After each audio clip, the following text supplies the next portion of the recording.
Abazi inkosi esinike wona xa sisententeni ngawo ayingqondo emayizinzise ngaphakathi kwethu kuba lo ngqondo ibubomi obungunaphakade xa simi kule ndawo simi phezu kobungqina bobomi obungunaphakade kuba ilike eli liyinto ehlala izizukulwana ngezizukulwana ilike lithathwa elityeni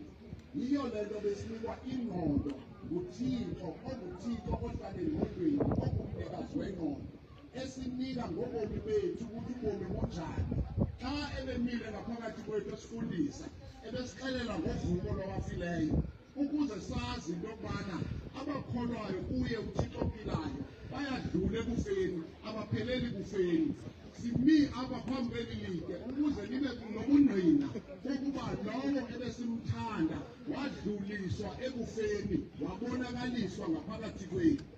Inkosi isimisile kule ndawo ukuze sithathe la magama eniwabhalileyo kweli like siwabhale emibilini yenu kuba kusekubeni aphile ngaphakathi kwenu amagama ukuze abonakaliswe lowo enithe nina nakwazi ukumthengela elike lexabiso nakhetha la magama nawabhala kweli like kodwa inkosi